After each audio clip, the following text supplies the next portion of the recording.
मोहम्मद बिन कासिम कौन था? उसने भारत पर कब आक्रमण किया? उसकी मृत्यु कैसे हुई? उसके जीवन परिचय और मोहम्मद बिन कासिम के संबंध में कुछ महत्वपूर्ण जानकारियों को हम इस वीडियो में समझेंगे, जानेंगे।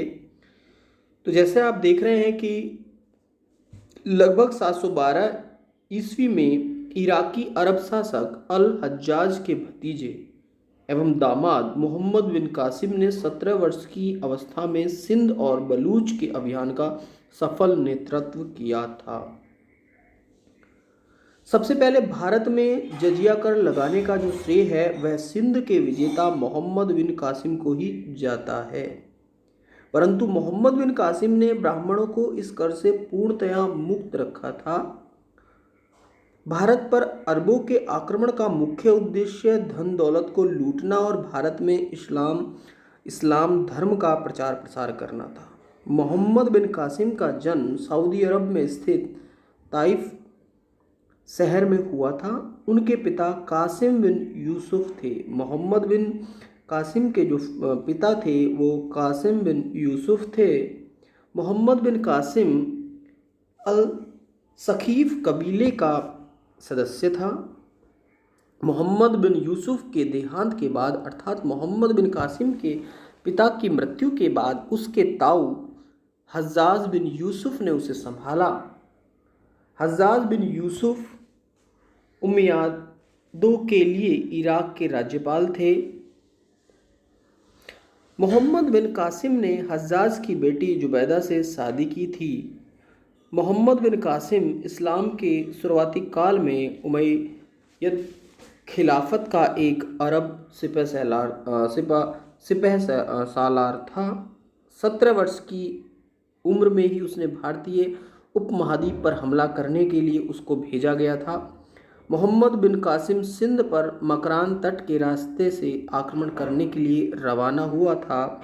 मोहम्मद बिन कासिम के अभियान को हज्जाज जो उसका ताऊ था कूफा नामक शहर में बैठकर नियंत्रित कर रहा था। इस्लामिक खलीफाओं ने सिंध फतेह के लिए कई अभियान चलाए। 10,000 सैनिकों का एक दल ऊंट घोड़ों के साथ सिंध पर आक्रमण करने के लिए भेजा था। सिंध पर 638 से 711 ईस्वी तक 74 वर्षों के काल में 9 खलीफाओं ने 15 बार आक्रमण किया, जिसमें 15वें आक्रमण का नेतृत्व मोहम्मद बिन कासिम ने किया, जो एक सफल नेतृत्व रहा। मोहम्मद बिन कासिम अत्यंत ही क्रूर योद्धा था। सिंध के दीवान गुंदुमल की बेटी ने सर कटवाना स्वीकार किया, पर मीर कासिम की पत्नी बनना नहीं।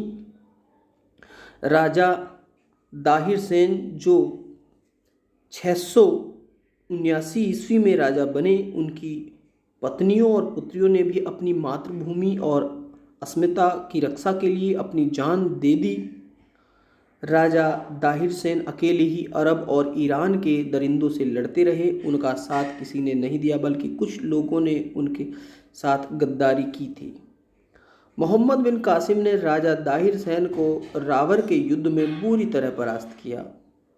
मोहम्मद बिन कासिम भारत में अरब साम्राज्य के आगे विस्तार की तैयारी कर रहा था, परंतु जब उसके ताऊ हज्जाज की मृत्यु हो गई और खलीफा अल वलीद प्रथम का भी देहांत हो गया या उनकी भी मृत्यु हो गई, तो खलीफा अल वलीद का छोटा भाई मुलैमान बिन अब्द अल मलिक अगला खलीफा बना।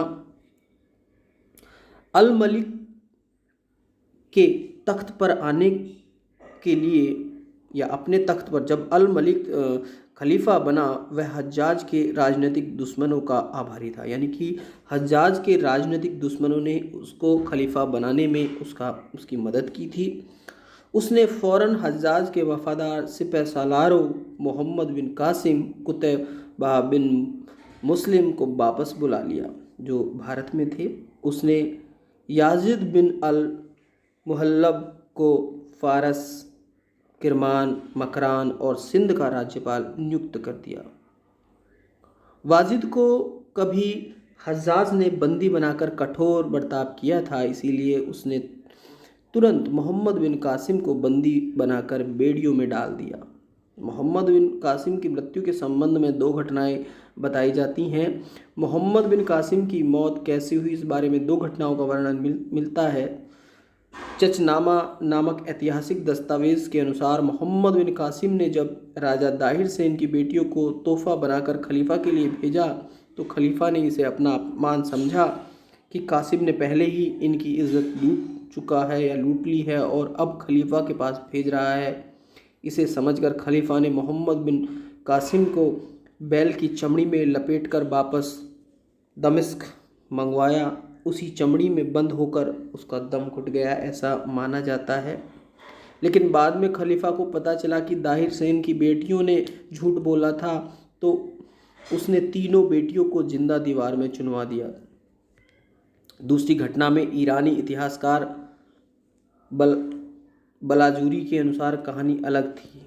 नया खलीफा हज्जाज का दुश्मन था। उसने हज्जाज के सभी सगे संबंधियों को सताया। बाद में उसने मोहम्मद बिन कासिम को वापस बुलाकर इराक के मोसुल शहर में बंदी बनवाया और वहीं उस पर कठोर व्यवहार और पिटाई की गई, जिसके चलते उसने दम तोड़ दिया। तो ये कुछ तथ्य थे जो मोहम्मद बिन कासिम के संबंध में इस वीडियो में बताए गए हैं। यदि आपको वीडियो पसंद आता है तो इसको लाइक करें, वीडियो को ज़्यादा से ज़्यादा शेयर करें और यदि अभी तक मेरे चैनल को सब्सक्राइब नहीं किया है तो चैनल को भी सब्सक्राइब करें। Thank you for watching this video.